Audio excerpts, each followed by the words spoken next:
وإذ قال موسى لقومه اذكروا نعمة الله عليكم إذ أنجاكم من آل فرعون يسومونكم سوء العذاب ويذبحون أبناءكم ويستحيون نساءكم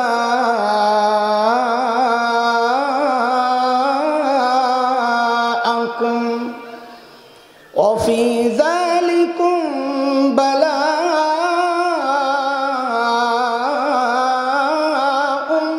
من ربكم عظيم।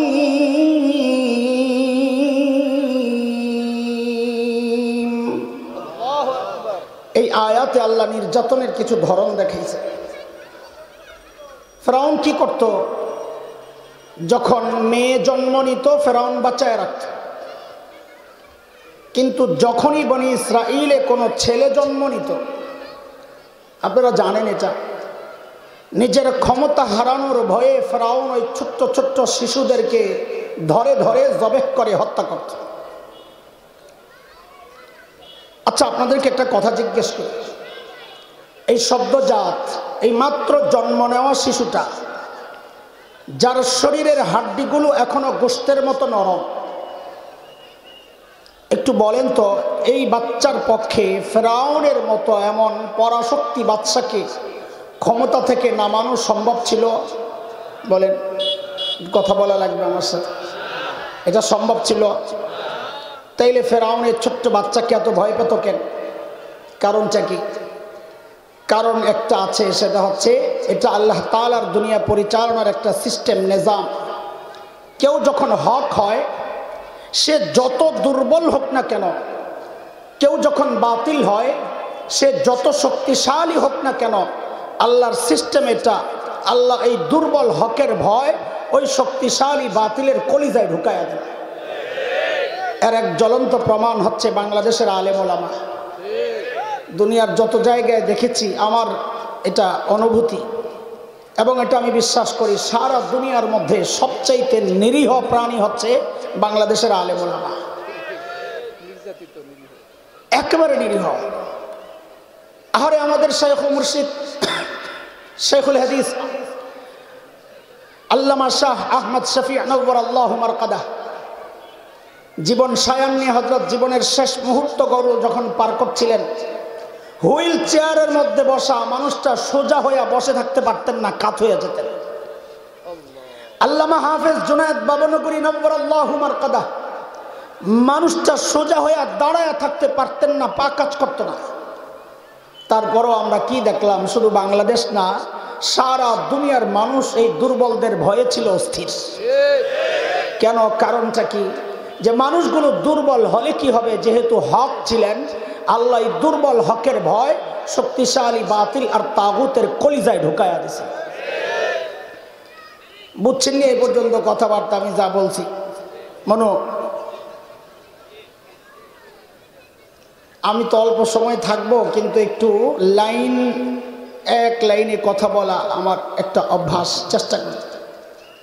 আসলে বয়ান যারা করেন তাদের তো নানান স্টাইল থাকে, আমি তো আর বক্তা না, আমি তো আসলে মাদ্রাসায় পড়াই, এটাই আমার গর্বের পরিচয়। আলহামদুলিল্লাহ আমি পড়াই, তো ছাত্রদেরকে যেভাবে পড়াই একটু একটু করে বুঝায়া আগায়া বয়ানও চেষ্টা করি ওইভাবে করার জন্য। এই জন্য আপনাদের একটু মনোযোগ লাগবে। এক লাইনে নাক বরাবর কথা চলতে থাকবে, চেইন কথা, একটার সাথে আরেকটা লাগা, ইনশাআল্লাহ। কিন্তু মাঝে মধ্যে ওই লাইনের কথা বুঝাইতে একটু বাইরে যাব, যাওয়ার সময় বলে যাব আমি একটু বাইরে যাচ্ছি, আবার চলে আসবো। এই যেমন এখন একটু বাইরে যাইতেছি। বলেন তো সর্বশ্রেষ্ঠ রাসূল কে? আহারে এমন ভাবে বললেন আপনারা জবাবটা, যেন সবাই ঠইয়ে গেছেন, বিপদে আছেন। সর্বশ্রেষ্ঠ রাসূলকে পায়া কি বিপদে আছেন?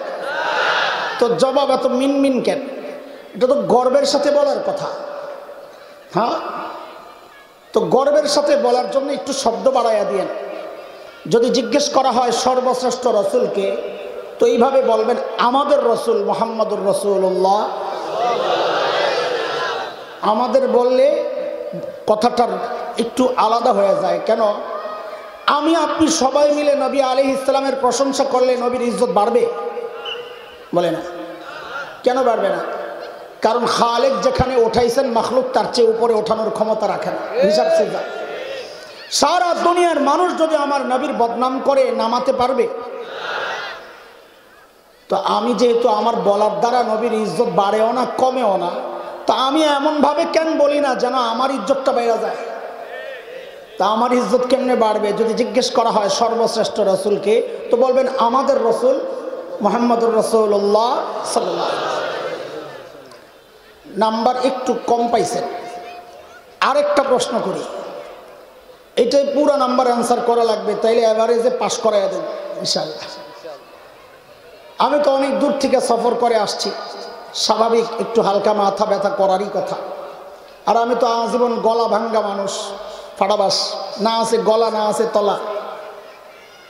তো এই যে হালকা সমস্যা, এর চিকিৎসার জন্যে, এমন অল্প সমস্যার চিকিৎসার জন্যে মানুষ কোথায় যায়? এলাকার ডাক্তার না দেশের সবচাইতে বড় ডাক্তার? হ্যাঁ, মাশাআল্লাহ, পুরা 100 পাস। কিন্তু একটু বলেন তো, যদি রোগী বড় হয় তো কই যাবে? এলাকার ডাক্তার না বড় ডাক্তার? কত বড় রোগী যত বড়, মানুষ ডাক্তারও তালাশ করবে। চলেন আবার লাইনে আসে। যেহেতু আল্লাহ তাআলা নবীদেরকে দুনিয়ায় পাঠিয়েছেন দুনিয়ার অসুস্থ মানুষের চিকিৎসার জন্যে, তো বুঝতে হবে আল্লাহ সুবহানাহু ওয়া তাআলা সর্বশ্রেষ্ঠ রসুলকে ওই যুগেই পাঠাইছেন যেই যুগের মানুষগুলো ছিল মানব ইতিহাসের সবচাইতে জঘন্য আর খারাপ মানুষ। কেমনে বুঝলেন? বলে ডাক্তার যেহেতু সবচাইতে বড়, বোঝা গেল যাদের কাছে পাঠানো হয়েছে তারা রুগীও ছিল সবচাইতে। সেই রুগীদের যুগটাকে ইতিহাসে বলা হয় আইয়ামে জাহিলিয়া। কি বলা হয়? বর্বরতার যুগ। বর্বরতার মাত্রা কত দূর ছিল যে ওদেরকে ঠিক করতে আল্লাহ সর্বশ্রেষ্ঠ রসুল আনলেন। আহা, ইতিহাস পড়েন, দেখবেন শরীরের পশম দাঁড়ায় যায়। মানুষ এতটা খারাপ হইতে পারে? একটা একটা পয়সার জন্য মানুষ খুন করে ফেলত। মূর্তি পূজা এখন হয় কি হয় না? তখনও হতো। তো পার্থক্য কি? এখন মসজিদের মধ্যে মূর্তি রেখে পূজা করা হয়, বলেন। অথচ তখন বাইতুল্লাহর ভেতরেই ছিল 360 মূর্তি। ঘরের মধ্যে আলাদা মূর্তি, মন্দিরে আলাদা মূর্তি। সফরে বের হলে বগলের নিচে কইরা আলাদা মূর্তি নিয়ে যাইত। কেন? রাস্তায় পূজা করার জন্য যদি আবার খোদা না পাওয়া যায়, আরেক বিপদ না? বান্দায় খোদা লয়ে লয়ে ঘুরে। রাস্তায় সুন্দর একটা পাথর দেখছে, সাথের মূর্তি ফেলাইয়া দিছে, প্রতিমা বিসর্জন। ওই সুন্দর মূর্তির পূজা করা শুরু করছে। এই ছিল মূর্তি পূজার অবস্থা। আচ্ছা বলেন তো, জন্ম নিয়ন্ত্রণ এখন হয় কি হয় না? হয়। তখনও হতো। পার্থক্য কি? এখন জন্ম নিয়ন্ত্রণ হয়, পেটের মধ্যে বাচ্চা নষ্ট করা হয় অথবা আসতে দেওয়া হয় না। আর তখন জন্ম নিয়ন্ত্রণ হতো, বাচ্চা হওয়ার পর দেখতো ছেলে না মেয়ে। যদি দেখছে ছেলে রেখে দিত, আর যদি দেখছে মেয়ে, এটা ছিল বাবার জন্যে সামাজিক কলঙ্ক। আমি মেয়ের বাবা, ওই কলঙ্ক থেকে বাঁচার জন্যে বাবা নিজ হাতে নিজের কলিজার টুকরা মেয়েকে জীবন্ত দাফন করে দিত। আপনারা তাফসীর দেখে নিয়ে, আমি আয়াতটা শোনাইয়া দিচ্ছি। এই বিষয়ে আলোচনা করা মাকসাদ না, এই জন্য কথা বলবো না। 14 নম্বর পারা, সূরাতুন নাহল, 58-59 নম্বর আয়াত। আল্লাহ বলছেন, وَإِذَا بُشِّرَ أَحَدُهُم بِالْأُنثَىٰ ظَلَّ وَجْهُهُ مُسْوَدًّا وَهُوَ كَظِيمٌ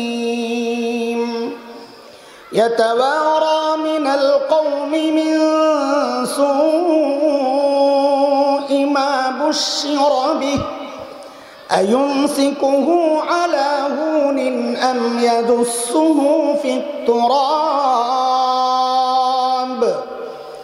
أَلَا سَاءَ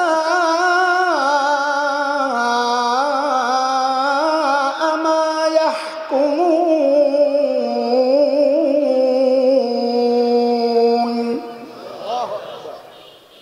এই ছিল সামাজিক অবস্থা। মানুষগুলো এতটা খারাপ হওয়ার পেছনের মৌলিক কারণ কি ছিল? কারণের অভাব নাই, মৌলিক কারণ। এই শুরুর থেকে গোড়ার কথাগুলো মুখস্থ করে করে না গেলে পরের কথা বোঝা যাবে না। আচ্ছা, আজকে তো মাদ্রাসার ছাত্রই বেশি লাগতেছে, একটা পড়া মুখস্থ করি আমরা ছোটখাটো। কথা কও, প্রস্তুত? পরে না পারলে কিন্তু আমি মুরগি বানাই দেবো, আমার কিন্তু অভ্যাস খারাপ আছে। একদম মুখস্থ করবা আজকে, যা বলতেছি পুরোটা মুখস্থ ইনশাআল্লাহ।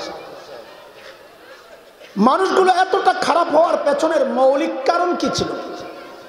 আমাদের দারুল উলুম দেওবন্দের প্রায় 50 বছরের প্রিন্সিপাল হাকিমুল ইসলাম কারি তৈয়ব রহমতুল্লাহ আলাই বলেছেন, মানুষগুলো এতটা খারাপ হওয়ার পেছনের মৌলিক কারণ ছিল দুইটা। বলেন কয়টা? আবার বলেন। 1 নম্বর জাহালত, অজ্ঞতা, লেখাপড়া নাই, মানুষ যা ইচ্ছা তাই করে। 2 নম্বর চারিত্রিক অধঃপতন।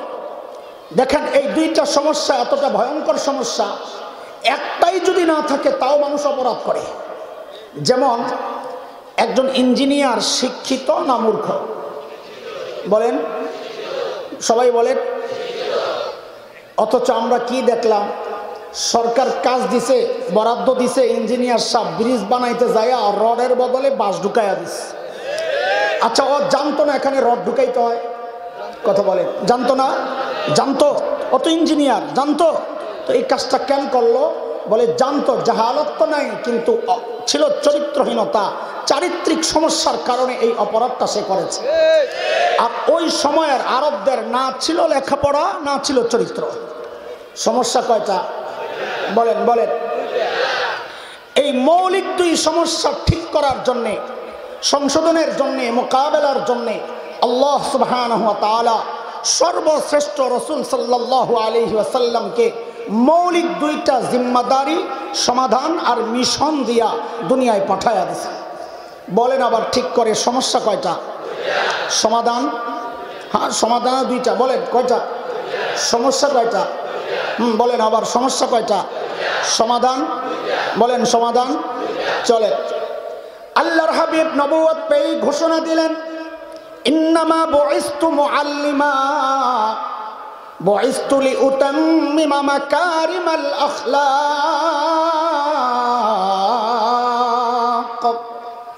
নবী ঘোষণা দিলেন, আল্লাহ আমাকে শিক্ষক বানায়া দুনিয়ায় পাঠাইছেন।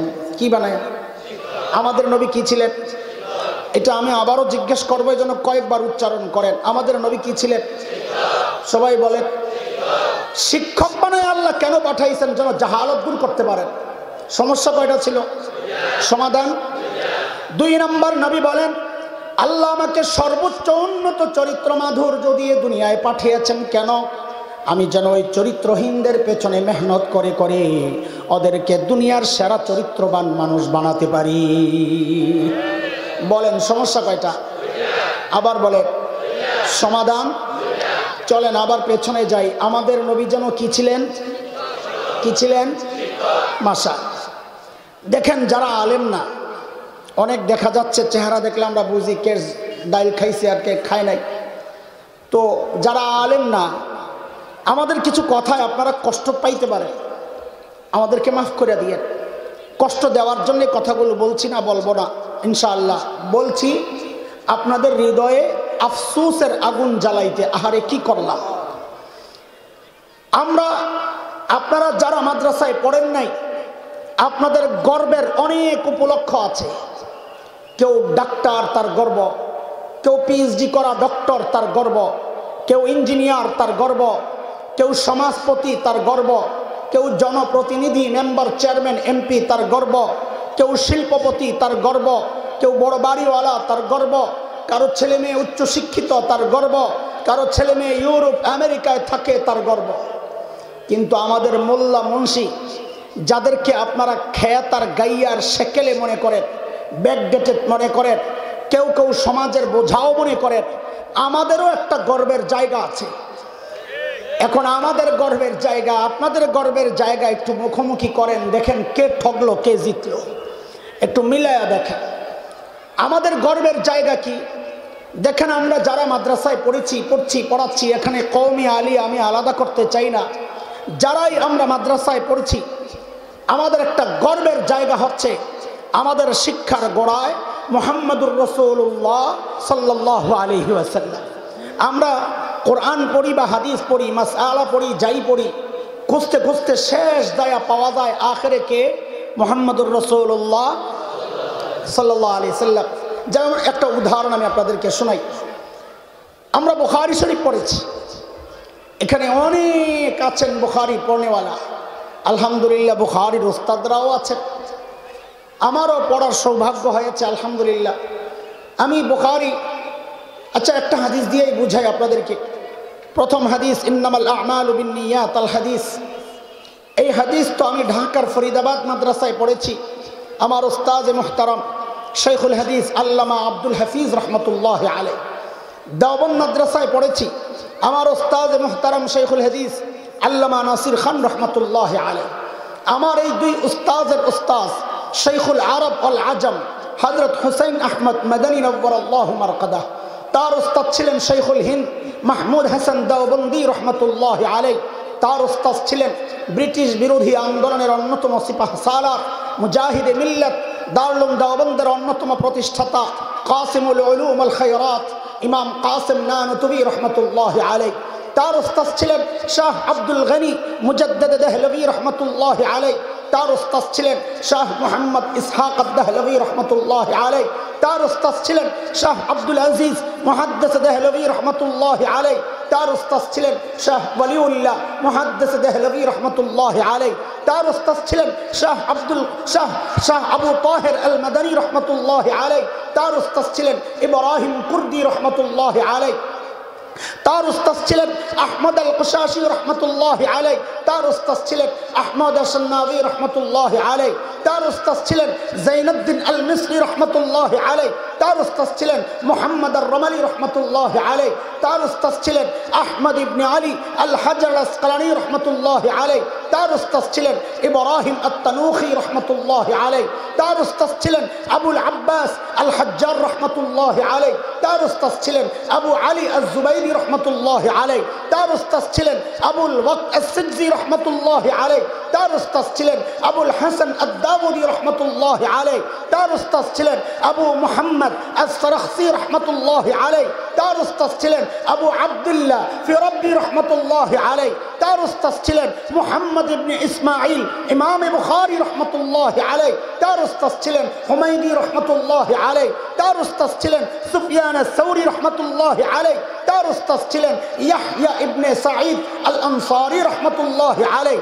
তার উস্তাদ ছিলেন মুহাম্মদ ইবনে ইব্রাহিম আত-তাইমি রহমতুল্লাহ আলাইহি। তার উস্তাদ ছিলেন আলকামা ইবনে ওয়াক্কাস আল-লাইসি রহমতুল্লাহ আলাইহি।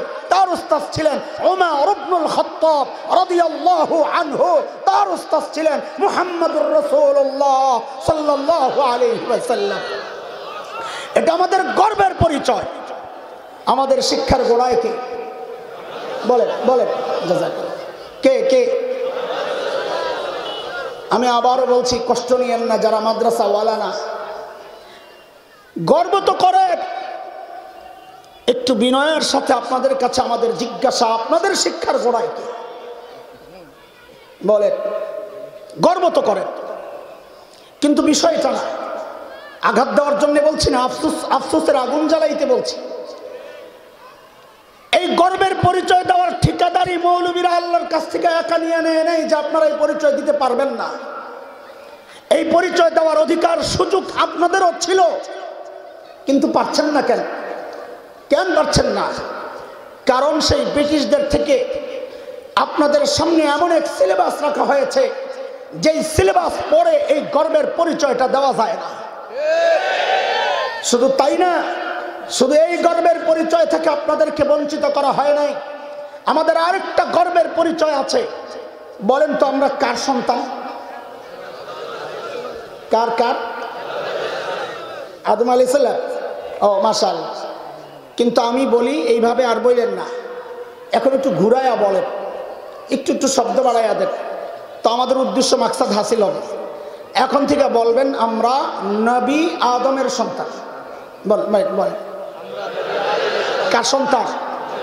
কার সন্তান? বলে নতুন করে নবী বাড়াইলেন কেন? এটা হলো ইটের পরিবর্তে পাটকেল। ওরা ইট মারছে, আমরা পাটকেল মারলাম। মানে কি?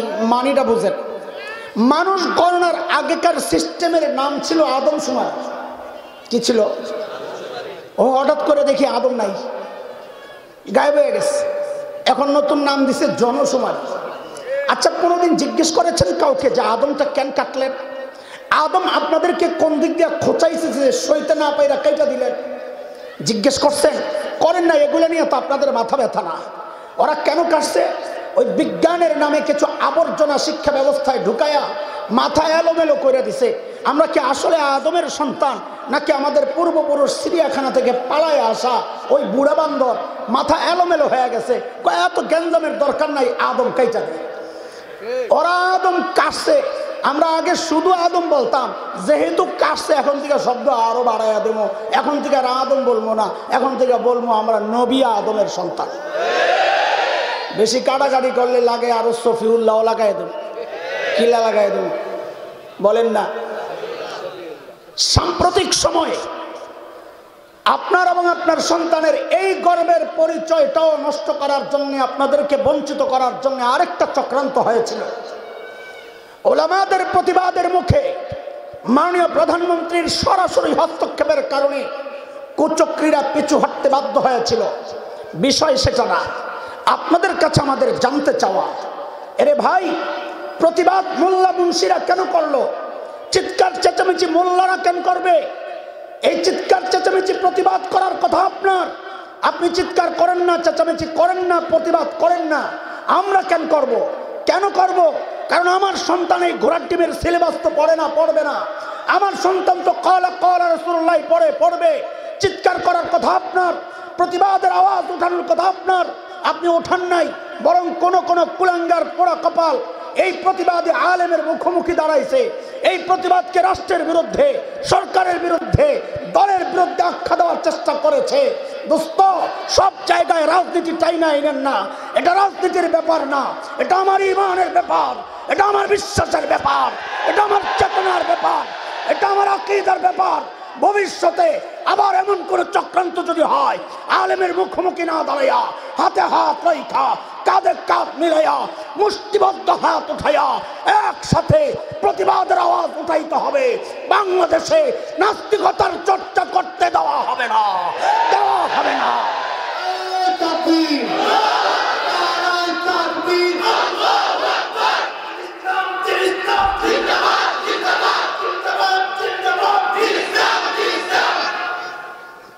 বলেন সমস্যা কয়টা? সমাধান মনে আছে না? চলেন, আল্লাহর হাবিব ওই দুই সমাধান আর মিশন নিয়ে যখন ওই বর্বরদের পেছনে মেহনত করা শুরু করলেন, আহারে ওই বর্বররা এখন আর বর্বর নাই, ওদের পরিচয় পাল্টায়া গেছে। বলে নতুন পরিচয় বলেন না। বলে আমি কি বলবো? আল্লাহকে জিজ্ঞেস করো। মালিককে জিজ্ঞেস করলাম, মালিক ওই বর্বরদের নতুন পরিচয় বলেন। আল্লাহ জানায়া দিলেন, সীমাহুম ফি উজুহিহিম মিন আসারিস সুজুদ, ওদের চেহারার মধ্যে সেজদার চিহ্ন পাইবা। বলে সেজদার চিহ্ন তো বাহির দিয়া, তার মানে বাহিরে ফিটফাট, আবার ভেতরে সদরঘাট কিনা? আল্লাহ বলেন না না না, আমার নবীর সাহাবীরা বাহিরও এক নাম্বার, ভেতরও এক নাম্বার। বলে ভিতরে যে এক নাম্বার আমরা বুঝবো কেমনে? বলে তোর বোঝার দরকার কি? আল্লাহ যেন বলেন, আমি ওদের কলবের পরীক্ষা নিয়েছি, ওই পরীক্ষায় ওরা পাস। আল্লাহ বলেন, উলাইকাল্লাযীনা ইমতাহানাল্লাহু কুলুবাহুম লিত্তাকওয়া লাহুম মাগফিরাতুন ওয়া আজরুন আযীম।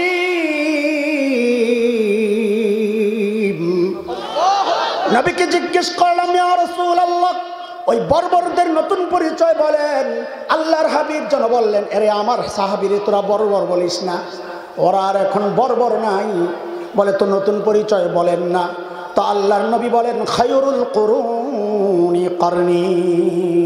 ওরা আর বর্বর নাই, ওরা এখন মানব ইতিহাসের সর্বশ্রেষ্ঠ মানুষ হয়ে গেছে। আল্লাহ, অবস্থাটা বুঝছেন? ক্লাসের সবচাইতে ফেল করা ছাত্র খুব মেহনত করলে কোন রকম পাশ করে, 1 নাম্বার কিন্তু হয় না। বুঝলেন না এই কথা? যে ছাত্র ফেল করে সে কোনোদিন 1 নাম্বার হয়? একটা সুযোগ আছে, যদি জামাতেও একা হয়, একবার ফেল করছে একবার পাশ করছে, যেদিন পাশ করছে ওদিন 1 নাম্বার। বেশি ছাত্র থাকলে একদম ফেল করা ছাত্র কোনোদিন কি হয় না, কথা বলেন, 1 হবে না। অথচ এখানে ঘটনা তাই হয়েছে। মানব ইতিহাসের সবচাইতে খারাপ মানুষগুলো সবচাইতে ভালো মানুষ হয়ে গেল। কিরে ভাই, কোন জাদুর কাঠির ছোঁয়ায় এই পরিবর্তন? আচ্ছা শুনে, লম্বা সময় কথা কওয়া যাবে না, যেই লাইনে চলতেছে 3-4 ঘন্টা লাগবে আমার এই মৌজু ঠিক করতে। চলে, সমস্যা তো আমাদের নাই, আপনাদের বইয়া বইয়া আমার খালি খোঁচার সমস্যা তো হইলো ওই বেড়া জাগরের টাইম দিয়েছি আসল। শুনেন, আমি পুরা বয়ান রে একটু ছোট করে দিই আপনাদের। ও মুখস্থ করা লাগবে তো আজকে, না বেশি লম্বা হইলে তো মুখস্থ শোনাই পারবে না। তো পুরা বয়ানটা এতক্ষণ যা করছি, সামনে যা করবো ইনশাআল্লাহ, পুরা বয়ানটার একটা সুতার মধ্যে গাইথা দিই, একটা সুতা বা 2টা প্যাকেট বানাই হাতে নিতে সুবিধা হবে, ঠিক আছে না ইনশাআল্লাহ? একদম 2টা পোটলা, গুনাহ, পাপ, নারী, মদ, জুয়া, কাটাকাটি, মারামারি, হানাহানি, গোত্রীয় লড়াই, সুদ, ঘুষ সব ছাড়লেন। আমরা কি করলাম? সবগুলারে আঁকড়ায় ধরলাম। ধরছি না ধরি নেই? সাহাবায়ে কেরাম যে কোরআন ধরে সর্বশ্রেষ্ঠ হয়ে গেলেন, আমরা সেই কোরআনকে ছাড়লাম। ছাড়ছি না ছাড়ি নাই? ছাড়ছি। বলেন তো একটু বুঝে শুনে, এটা আমাদের জন্য আফসোসের কথা না গর্বের কথা? আফসোস। তো এইবার বলেন 3 কথা, ধরলাম কি? আফসোসের ভাব নিয়ে বলবেন ছাড়লাম কি? আবার ধরলাম কি? ছাড়লাম কি? এরকম হাত উঠান তো একটু, আমার মতো এরকম মোনাজাত হুজুররা উঠান লাগবে না। উঠাইছে তো কপাল একটা জোরে বাড়ি মারেন, আহারে করলাম কি? না আহারের সিফত মাখরাজ ঠিক মতো আদায় হয় নাই। এমনভাবে আহারে বলতে হবে যে কলিজার থেকে বাইরে হয়েছে বোঝা যায়। আপনি আঘাতটা কত পাইছেন ওই আহারের উচ্চারণের সাথে বোঝা যাবে। বলেন ধরলাম কি? ছাড়লাম কি? ধরছি কি? জাহালত ধরছি। ছাড়ছি কি? কোরআন ছাড়ছি। আহারে করলাম কি? গিট্টু লাগান। আরে পোটলা হয়েছে? কয় পোটলা হয়েছে? চলেন আগের পোটলা খোলেন। কয় কথা? কাদেরকে নিয়ে? সাহাবায়ে কেরামকে নিয়ে। কি ছিল 3 কথা? ওরা ছিল কি, হইল কি? আচ্ছা এই পর্যন্ত রাখেন, 3 নাম্বারটা বলার দরকার নাই, আপনারা পরে বল ইনশাআল্লাহ। কি মানুষ কি হয়ে গেছে একটা উদাহরণ দিয়ে বুঝাই। পোলাবান লাইন ঠিক রাখা লাগবে গোড়া। এখন থেকে কি বুঝাবো? ছিল কি, হইল কি? বলেন কি বুঝাইতেছি এখন? আর লাইন ঠিক রাখা লাগবে, হারিয়ে গেলে সব শেষ। বলেন এখন কি বুঝাবো? সামনের কথা ছিল কি? কারা কারা ছিল কি এটা মাথায় রাখেন, যারা 1 পয়সার জন্য মানুষ খুন করত। এখন হইল কি? কোরআনের ছোঁয়ায়, ইসলামের ছায়াতলে এসে আল্লাহর হাবিব সাল্লাল্লাহু আলাইহি ওয়াসাল্লামের সর্বোত্তম আদর্শ, আখলাক আর চরিত্র মাধুর্যের সোহবত পায়া ওই সবচাইতে খারাপ মানুষগুলো ছিল। এখন হইল কি দেখেন, একজন সাহাবীর উদাহরণ দিচ্ছে শুধু। প্রত্যেক সাহাবীর, গোটা সাহাবীর সমাজ যা, সবার ব্যাপারে একই কথা, সবাই সবার উপর আল্লাহ রাজি। আল্লাহ বলছেন না রাদিয়াল্লাহু, বলেন রাদিয়াল্লাহু না মিনহুম? কি বলছেন? রাদিয়াল্লাহু না মিনহুম? আনহুম না মিনহুম? আনহুম। ওই মাদ্রাসার ছোট ছোট বাচ্চারা পড়ছে, আন আর মিনের পার্থক্য। মিন লিত্তাবিঈজ, আন লিল ইস্তিগরাক। নারে পোলাবাইন কথা কয় না। আনহুম মানে সবাই, কোন সাহাবী বাদ নাই যার উপর আল্লাহ রাজি না। রাদিয়াল্লাহু আনহুম, সবাই। মিনহুম বললে বুঝতাম না আবু বকর আছে, ওমর আছে, ওসমান আছে, মুআবিয়া বাদ রাদিয়াল্লাহু আনহু, না কেউ বাদ না। রাদিয়াল্লাহু আনহুম, সবার উপর আল্লাহ রাজি। তা আমি শুধু একজনের কথা শুনি, আল্লাহর নবীর এক শ্রেষ্ঠ সাহাবী হযরত মুসআব ইবনে উমাইর রাদিয়াল্লাহু আনহু। দেখেন আপনাদেরকে বলি, গল্প করে করে টাইম লস করার সময় আমাদের হাতে নেই। আমি যে গল্পটা শোনাচ্ছি আরবের বিখ্যাত লেখক আব্দুর রহমান রফাত বাশা রহিমাহুল্লাহ সাহাবায়ে কেরামকে নিয়ে লেখা তার একটা দারুণ কিতাব আছে, গোটা আরবে সমাদৃত, সুয়ারুম মিন হায়াতিস সাহাবা। ওই কিতাবের প্রথম ঘটনা এটা, যেটা আমি আপনাদেরকে শোনাতে চাচ্ছি। হযরত সাঈদ ইবনে আমের আল জুমাহি রাদিয়াল্লাহু আনহু ইসলাম কবুল করছেন একটু দেরিতে, হিজরতের পর। দেরিতে মুসলমান হলে কি হবে, ঈমান ছিল বড় পাক্কা। কতটা পাক্কা, একটা ছোট্ট ঘটনা শুনলেই বুঝবেন ঈমান কত পাক্কা ছিল। সাইয়েদনা ওমর রাদিয়াল্লাহু আনহু যখন খলিফা, একটু বলেন তো ওমর নরম না গরম? কত গরম, অনেক কত। একটা হাদিস শুনলেই তো বোঝা যায় অনেকটা কত। নবী আলাইহিস সালাম বলেছেন না, ওমর যেই রাস্তা দিয়ে চলে শয়তান আর ওই রাস্তায় নাই। একটা চুটকি শুনবি বলে ভাই, চুটকি শুনতে মজা লাগে না? তবে আজাইরা চুটকি না, ইলমি চুটকি, সুন্দর। মসজিদে নববীতে একটা গেট আছে, বাবে ওমর, ওমর গেট। হযরত ওমর রাদিয়াল্লাহু আনহু দিক দিয়ে আসা যাওয়া করছেন, স্মৃতি হিসাবে গেটটা ওরা বানাইছে। শিয়ারা হযরত ওমরের প্রতি বিদ্বেষ আর ঘৃণা লালন করার কারণে ওই গেট দিয়ে আসা যাওয়া করে না। ওমরের দিক দিয়ে চলছে, আমরা চলুন না। আরবের এক বিখ্যাত সাহিত্যিক বড় আজীব এক চুটকি লেখছে সর্বপ্রথম। আমি এই চুটকি বইরা হাসতে হাসতে শেষ, বেটার মাথায় ঢুকলো কেন? কি লেখে জানেন? ওমর, আল্লাহ আপনার উপর রহম করেন। আপনি যখন জীবিত ছিলেন, আপনি যে রাস্তা দিয়ে চলতেন ওই রাস্তা দিয়ে শয়তান চলতো না। আর আজকে আপনি মারা গেছেন, এখনো শয়তানের দোসররা ওই রাস্তা দিয়ে চলে না।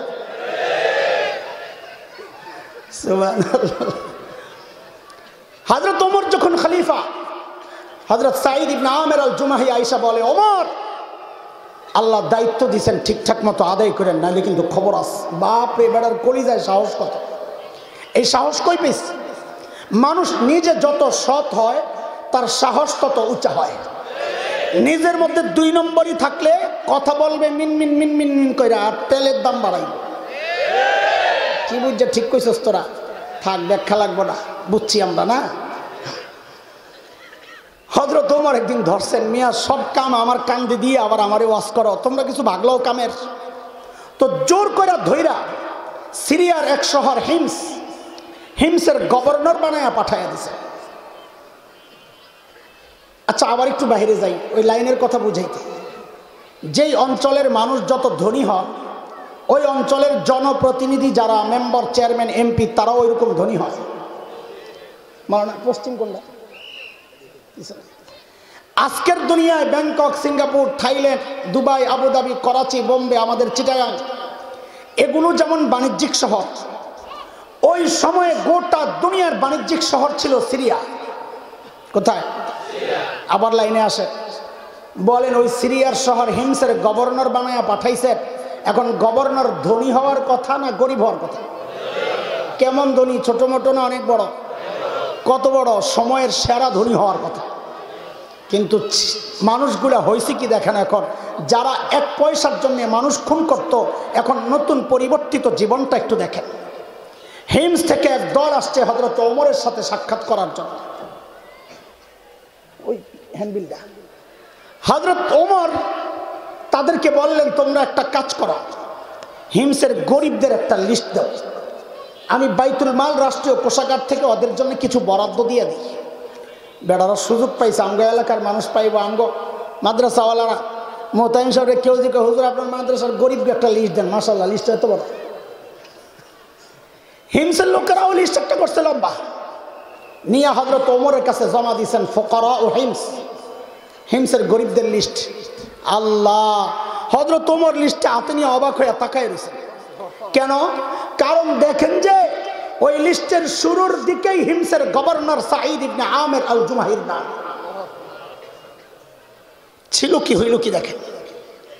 সাইয়েদনা ওমর জানতে চাইলেন, আমি এরকম ফকিহ, এরকম কি ব্যাপার, তোমাদের গভর্নর বুঝি গরিব মানুষ?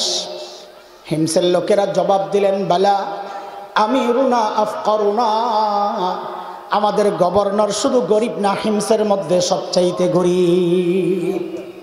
হযরত ওমর এত খুশি হয়েছে, সাথে সাথে 1000 স্বর্ণ মুদ্রা প্যাকেট করে দূত মারফত পাঠায়া দিয়েছেন, যাও আমার পক্ষ থেকে আমার সাঈদকে হাদিয়া দিয়ে আসো। কত? 1000 স্বর্ণ মুদ্রা। কয়েক হাজার টাকা তো হইব দাম না? হ্যাঁ, কত কয় না?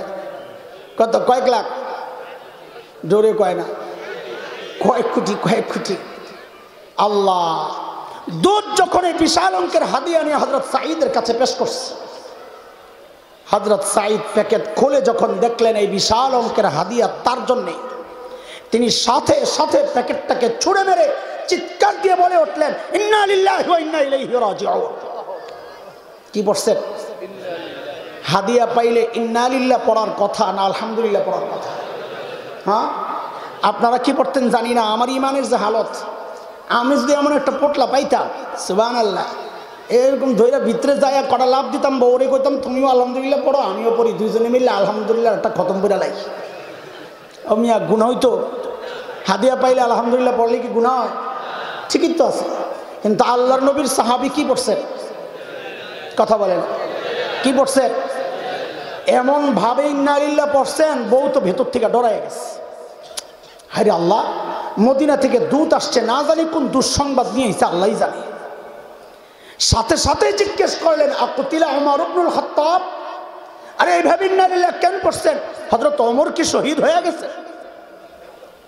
বিবি কয় না, হযরত সাঈদ বলেন, না না, ঘটনা তা না, বরং তার চেয়েও মারাত্মক ঘটনা আরো।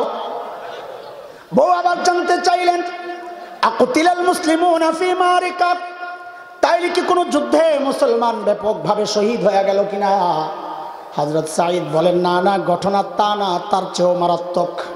এইবার তো বউ ভালো মতো ভয় পাইছে, বুঝছি না জানি আমার জামাইয়ের কল্লাটা নিতে পাঠাইছে। আরে বলেন না, কেন ইন্না লিল্লাহ বললেন? আল্লাহু আকবার। মানুষগুলা ছিল কি হইল কি দেখেন, হযরত সাঈদের জবাবটা, কেন ইন্না লিল্লাহ পড়ছেন, কিয়ামত পর্যন্ত উম্মতে মুসলিমার জন্য এটা নসিহত গ্রহণের খোরাক হয়ে গেছে। বলেন কি, কেন ইন্না লিল্লাহ পড়ছেন? বলেন, উদখিলাত আলাইয়া দুনিয়া লিতুফসিদা আখিরাতি, আরে আমার ঘরে দুনিয়া ঢুকায়া দেওয়া হয়েছে আমার আখিরাতকে বরবাদ করার জন্য। ছিল কি হইল কি বুঝেন? সাথে সাথে বিবিকে বললেন, আমি চাই মদিনার দূত আমার ঘরে থাকতে থাকতে এই 1000 স্বর্ণ মুদ্রা তুমি হিমসের গরিবদের মধ্যে বিলায়া দিবা।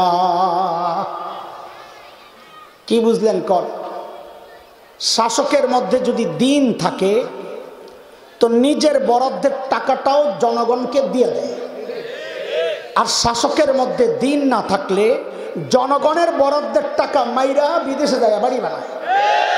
কথা ঠিক কিনা বলেন? যেই বিবিরে কইছে সব দিয়া দাও, বিবি তো আর আমাদের বউ না। না না, আপনাকে বউ ভালা, আমারটা রুপি দিয়া যাক, আপনাকে এলাকা ছাড়ি নাই, কোন বিপদে পড়ি আমি। আমার বউরে যদি কইতাম সব দিয়া লাও, বেডে একটা ভেসকে যে মারলো, হ্যাঁ সব দিয়া লাও, কয় কি বেটা? ঘরে কত কিছু লাগে, আসেনি খবর, আসলে তো জানি না। বেশি পিড়াপিড়ি করলে বলতো 2 ভাগ করেন, অর্ধেক আমার অর্ধেক আপনার, আপনারটা দিয়ে আলান বুজুর্গ হুজুর, আমারটা থাক। কিন্তু বউ তো হাসান জামিলের বউ না রে, কার বউ? তোলাবেন কথা ক,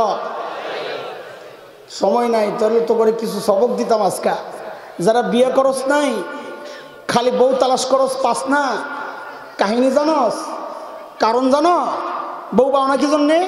তুমি নিজে 2 নাম্বার আর তালাশ করো রাবিয়া বসরিয়া। আল্লাহ কি জালেম তোমার মতো 2 নম্বরের কাছে রাবিয়া বসরিয়া পাঠাইয়া বেডের উপর জুলুম করবে? হ্যাঁ, এই জন্য একটা মূল নীতি মুখস্থ করে লাও, বিয়ার সময় কাজে লাগবে। বলো আমার সাথে সাথে, জেসকার লগে তেসকা। বল বল, মুখস্থ কর, বল। এটা কোরআনের কথা, এটা সূরা নূরে আসছে। আল খাবিসাতু লিল খাবিসিনা ওয়াল খাবিসুনা লিল খাবিসাত والطيبات للطيبين والطيبون للطيبات أولئك مبرؤون مما يقولون لهم مغفرة ورزق كريم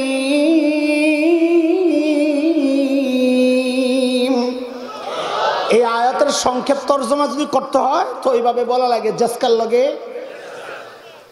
বউকার কথা বলেন। সাহাবীকে আল্লাহ সাহাবীর মতোই বউ মিলাইছে। যেই বউরে বলছে সব দিয়ে দাও, বেটি আর দেরি করে না, সাথে সাথে নিয়ে সব দিয়ে দিচ্ছে। মদিনার দূত এই কারবার দেখা জামাইয়ের বউর কয়, হায় আল্লাহ, আমি কই আসলাম, এরা মানুষ না ফেরেশতা। দ্রুত ফেরত গেছেন মদিনায়। যায়া হযরত ওমরকে বলতেছেন, কই পাঠাইছেন?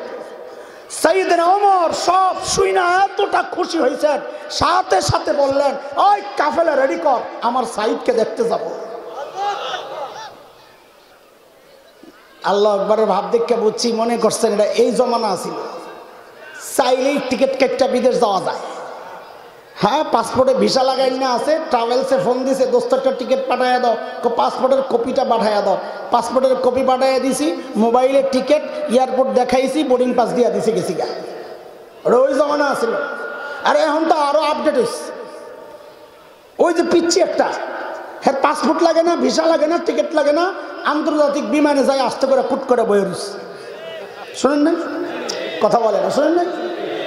পাসপোর্ট ছিল, টিকিট ছিল, ভিসা ছিল, এই পোলাটা পড়তো কই? হ্যাঁ, জোরে করতে পারেন না, শরম করে? কই পড়তো? আরো জোরে কর, আরো জোরে। মাদ্রাসায়। হ্যাঁ, মাদ্রাসায়। সুবহানাল্লাহ, মাদ্রাসার পোলাপান এত বিটলা। শুনেন, বদনাম করতেছি না, এটা প্রশংসা। শুনেন, আমি হিসাব করছি, আন্তর্জাতিক প্লেনে উঠতে 7টা ধাপ পার হইতে হয়। কটা? যারা বিদেশ ভ্রমণ করছেন তারা জানেন, প্লেনে এয়ারপোর্টে ঢোকার সময় একটা চেক দেয়, পাসপোর্ট ভিসা আছে না, টিকিট আছে না, আপনি কি যাত্রী না এমনি যাইতেছেন। 1 নাম্বার।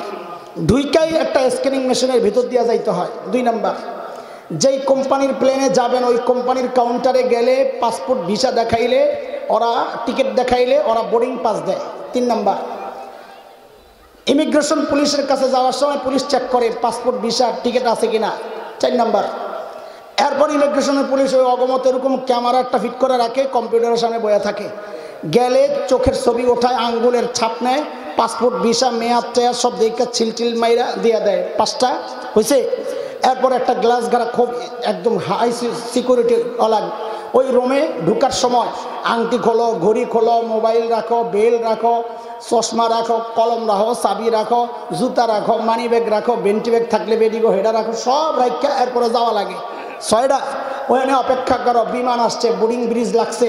উপরে যাওয়ার সময় প্লেনের দরজার মধ্যে খালাম্মা একজন দাঁড়ায়া থাকে, টিকিট চেক করে, বোর্ডিং পাস চেক করলে দেখায় দেয়, এক্সকিউজ মি স্যার, আপনার ওই সিটটা ওখানে যায় বসেন। কয়টা? আশ্চর্য, এই 7টা ধাপ পার হয়ে আমগো মাদ্রাসার এই পিচ্ছিটা যাইয়া সিটে বয়ে রয়েছে, আটকাইতে পারেন নাই। কি করেন আপনারা? অথচ একটা ছাত্র যখন মাদ্রাসা থেকে হারায়া যায়, ওই ছাত্রের গার্জিয়ান হিসেবে মুহতামিমের 14 গোষ্ঠী উদ্ধার করতে চায়। এলাকার সন্ত্রাসী আইনা মাদ্রাসা বন্ধের হুমকি দেয়, পুলিশের হুমকি দেয়, বলে আমার বাচ্চা কই গেছে দেখা রাখতে পারেন না মিয়া, আমরা একটারে তোমরা 7টা ধাপ আটকাইতে পারো নাই, আমরা এতগুলো রে কেমনি পাহারা দিই মিয়া। বাদ দেন, অন্যদিকে গেছি। সাইয়েদনা ওমরের কাফেলা যখন হিমসে ঢুকে, গোটা হিমস যেন ভেঙ্গে পড়ে, চারদিক থেকে হাজারো মানুষ ছুটে ছুটে আসছে। আহারে, আমাদের আমিরুল মুমিনিন আসতেছেন, আল্লাহর নবীর শ্রেষ্ঠ সাহাবী ওমর ইবনুল খাত্তাব আসতেছেন এক নজর দেখার জন্যে।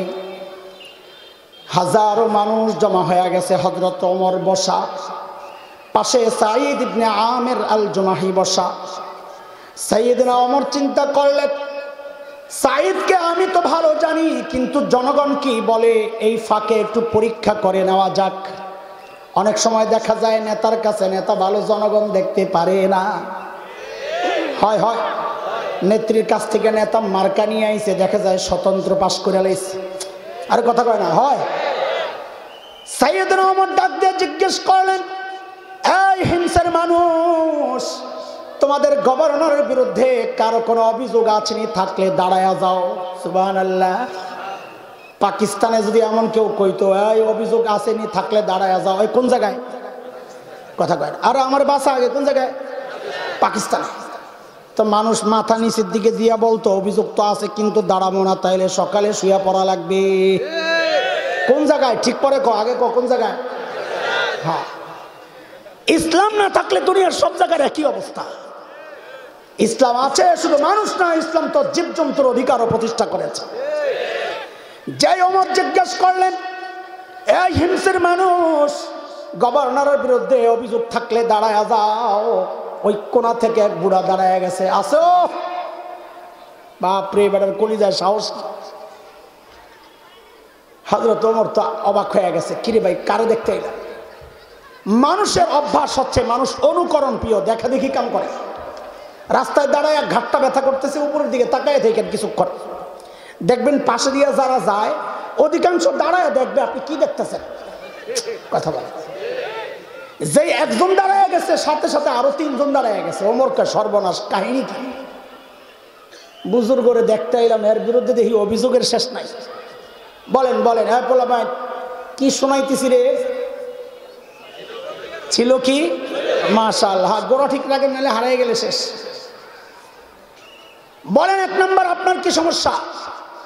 ওহো, প্রথম জন দাঁড়ায় অভিযোগ দিচ্ছে, আমিরুল মুমিনিন আমাদের গভর্নর না মাসে একদিন অফিসে আসে না। মাসে কয়দিন? আর আমরা তো সপ্তাহে ছুটি কাটাই 2 দিন। এর মধ্যে 16 ডিসেম্বর পড়ে গেলে গা 3 দিন, 16 দিন পড়ে গেলে গা তাও 3 দিন। এই সপ্তাহে একটা বসছিল না 16 দিন? কথা কয় না? ওই যে 25শে ডিসেম্বর হুজুর কইছে ঠিক মতো। কোন দিন এটা? কয় বড় দিন। পাগল কথা কয়, কোন দিন? ডিসেম্বরের দিন এমনি ছোট থাকে, এটা বড় হয় কেমনি? বড় দিন তো জুমার দিন। আজ এরা কথাবার্তা। ইসলামী শাসন ব্যবস্থায় গভর্নরের বিরুদ্ধে অভিযোগ মাসে কয়দিন আসে না? হযরত ওমর তো রাগ হয়ে গেছে, সাইদ জবাব দাও, কেন তোমাকে মাসে একদিন মানুষ পায় না? আসামির কাঠগড়ায় এই কথাটা বলেন তো জবাবটা মজা লাগবে। ধনী এলাকার গভর্নর আসামির কাঠগড়ায়, বলেন বলেন, কি হওয়ার কথা? কি হওয়ার কথা? ধনী হওয়ার কথা। হযরত সাঈদ দাঁড়ায় বলছেন, আমিরুল মুমিনিন আপনি তো জানেন আমি গরিব মানুষ, এই যে আমার গায়ে 2 টুকরা কাপড় দেখছেন, একটা লুঙ্গির মতো করে পরা আর একটা চাদরের মতো করে জড়ানো।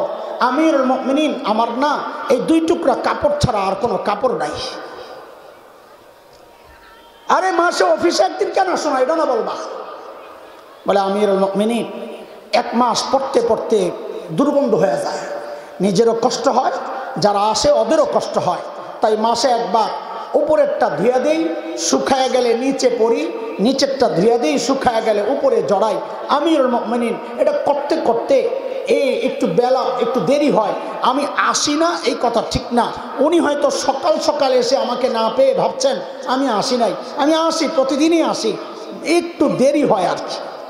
হযরত ওমর তো বুঝছেন অভিযোগের ধরন কি, কিন্তু যেহেতু দাঁড়াইছে শোনা তো লাগে। বলেন 2 নাম্বার আপনার কি অভিযোগ? বলেন। ওহো, 2 নম্বর জনের অভিযোগ তো আরো মারাত্মক। কি বলে? আমিরুল মুমিনিন আমাদের গভর্নরের দিনে তো পায়, রাতে আর পাই না। দেখছেন নি কারবার, কি ডিউটি লইছে বেটারে, রাতেও সময় দেওয়া লাগবে। হযরত ওমর তো রাগ হয়ে গেছে, সাঈদ জবাব দাও, কেন তোমাকে রাতে পাওয়া যায় না? ওহো, এই কাদের কথা শোনাইতেছি? না না, যারা সফরে বের হলে সাথে করে মূর্তি লয়ে যাইতো যেন পূজা মিস না হয়, মনে আসেনি কথা? ওদের কথা শোনাচ্ছি, কেন তোমাকে রাতে পাওয়া যায় না? হযরত সাঈদ দাঁড়ায়া জবাব দিচ্ছেন কাচুমাচু হয়ে, আমিরুল মুমিনিন কাসসামতু হায়াতি বাইনা রাব্বি ওয়া বাইনা ইবাদি। আমিরুল মুমিনিন জীবনটারে 2টা ভাগ করছি, একটা ভাগ রাতটা আমি আমার মালিককে সময় দেই, আর একটা ভাগ দিনটা মালিকের বান্দাদেরকে সময় দিই। ছিল কি হইল? আমরা তো অনেক ব্যস্ত মানুষ, মালিককে টাইম দেওয়ার সময় কোথায় আমাদের? আমাদের কত কাজ না, কত ব্যস্ত আমরা। এরা জালিম, আমি আর তুমি ছাড়া দুনিয়ার সব মালিককে টাইম দেয়, ওই একটা গাছের দিকে তাকায়া দেখো না, কি মনে হয় গাছটা বুঝি এমনি দাঁড়ায় আছে? না না না, ওই গাছটাও দাঁড়ায়া দাঁড়ায়া মালিকের তাসবিহ পড়ে। যে কুকুরটাকে নিকৃষ্ট প্রাণী মনে করে তাড়ায়া দেয়, ওই কুকুরটাও রুকুর হালতে মালিকের তাসবিহ পড়ে। যে পোকামাকড়গুলোরে আমরা পায়ে দলে মেরে ফেলি, ওই পোকামাকড়গুলো সেজদার হালতে মালিকের তাসবিহ পড়ে। পড়ি না কেবল আমি আর তুমি, কারণ আমাদের হাতে সময় নাই। অথচ এই হায়াতের একটা ভাগ ফেসবুক কিন্তু ঠিকই পায়, এই হায়াতের একটা ভাগ ইউটিউব কিন্তু ঠিকই পায়, এই হায়াতের একটা ভাগ খেলোয়াড় গায়ক গায়িকা নায়ক নায়িকা ঠিকই পায়। আমার সমাজ, আমার পরিবার, আমার সন্তান ঠিকই পায়, এমনকি আমার নেতাও পায়। পায় না কেবল আমার মালিক। মালিককে টান দেওয়ার সময় আমার হাতে নাই। কসম করে বলছি, এরে যুবক, কসম করে বলছি, সময় একদিন আসবে, করার থাকবে না কিচ্ছু। সেদিন চিৎকার করে করে শুধু কানবো আর বলবো, ইয়া লাইতানি কদ্দামতু লিহায়াতি। আরে সময় মতো যদি একটু পুঁজি বানায় আসতাম, পুঁজি পুঁজি। যুবকরা, আমি একটু বাইরে যাচ্ছি, আবার চলে আসবো ইনশাল্লাহ। মনে আসেনি? সিস্টেম মনে আসেনি? একটু বাইরে যাচ্ছি, পুঁজির একটা ছোট্ট গল্প শোনাই। বাবা, মা, আমার কলিজার টুকরা সন্তানেরা, ছোট ভাইরা, পুঁজি কিন্তু লাগবে। পুঁজি পুঁজি, কার কি পুঁজি আছে আমাদের জানা নাই, আমাদের না, আমার নাই, এই জন্য বলতেছি এইভাবে, পুঁজি কিন্তু লাগবে। গত বছরের একটা ছোট্ট গল্প শোনাই তোমাদেরকে, আমার হৃদয়ে খুব টাচ করছে, আমি চাই সবার হৃদয় ছুঁয়ে যাক। আমার মাদ্রাসার এক ওস্তাদ একদিন আমার অফিসে আমাকে বলছেন, ভাই আপনার একটা ভিডিও দেখাই। কোনো এক আরব দেশের টেলিভিশনের প্রোগ্রাম, তো তার মোবাইলে আর কি প্রোগ্রামটা হচ্ছে একটা সাক্ষাৎকার, ইন্টারভিউ পর্ব। একজন একটা ছোট্ট বাচ্চার প্রশ্ন করে উত্তর দেয়। ইন্টারভিউ বুঝেন তো না? প্রশ্ন করে উত্তর দেয়। বাচ্চাটা বড় জোর বয়স 13-14 হবে, ছোট্ট বাচ্চা। বাচ্চাটা অন্ধ। অন্ধ মানে চোখ দাবানো, দাবানো, গর্ত, গর্ত, আরবিতে বলে মাকফুফুল আইন, ওই চোখ। তো উপস্থাপক বাচ্চাটাকে জিজ্ঞেস করতেছে, আচ্ছা তোমার যে চোখের নিয়ামতটা নাই, তুমি কি আল্লাহর কাছে এই নিয়ামতটা ফেরত চাও? বাচ্চাটা ভাবলেশীন জবাব দিয়ে দিল যে না, আমি এই নিয়ামত ফেরত চাই না। আমি তো অবাক হয়ে গেছি, কি বোকা নাকি? বলে কি এই নিয়ামত ফেরত চায় না? এটা কত দামি নিয়ামত, বলে ফেরত চায় না। তো বুঝলাম, আহারে বয়স কম তো এখনো সেই বুঝটা আসে না, এটা কত বড় নিয়ামত। তো আমি তো ভিডিও দেখা অবাক হইছি, কিন্তু যিনি সাক্ষাৎকার নিচ্ছেন তিনি তো সামনাসামনি বসা, তার তো আরো অনেক বেশি অবাক হওয়ার কথা, তাই না? তো তিনি অনেক বেশি অবাক হয়ে জানতে চাইলেন, লিমাজা, আরে কেন তুমি নিয়ামত ফেরত চাও না? আল্লাহ, বাচ্চাটার জবাবটা শুনে বুঝছি বোকা ও না, আরে বোকা তো দেখি আমি। আল্লাহকে হাজির নাজির রেখে বলছি আপনাদেরকে, ওর জবাবটা শুনে আমি সাথে সাথে কান্না করে দিছি। বললো কি সেইটা? সে বলে কি জানেন, দেখেন ছোট্ট বাচ্চা, তাকে যখন জিজ্ঞেস করা হলো এই নিয়ামতটা তুমি ফেরত চাও, বলে না চাই না। বলে কেন চাও না? সে বলে কি জানেন, কি পুঁজি বানাইছে দেখেন, পুঁজি বুঝাইতেছি যুবক, খেয়াল করো, পুঁজি পুঁজি। সে বলে কি জানেন, আমি দুনিয়ায় এই নিয়ামত এই জন্য ফেরত চাই না, আমি এটা রেখে দিছি সময় মতো কাজে লাগাবো। বলে কোথায়? বলে যখন হাসরের মাঠে হিসাব শুরু হয়ে যাবে, যখন আমার ডাক পড়বে। এই ছোট্ট বাচ্চার কি ডাক, কিন্তু তার চিন্তাটা কত উঁচা, তার চিন্তাটা কত পবিত্র। বলে আমার যখন ডাক পড়বে, আমি দুনিয়ায় এই নিয়ামতটা এই জন্যে চাই নাই, যখন আমার ডাক পড়বে আমি যেন তখন আমার মালিকের সামনে নত জানু হয়ে বলতে পারি, ও আমার মালিক, ও আমার মালিক, দুনিয়ায় তুমি আমার এই নিয়ামতটা তো দেও নাই, ওগো মালিক, এই উসিলায় আজকে আমার আযাবটাকে একটু কমায়া দেওয়া যায় না মালিক। আমি কাঁদতেছিলাম ঠিক উল্টা চিন্তা করে।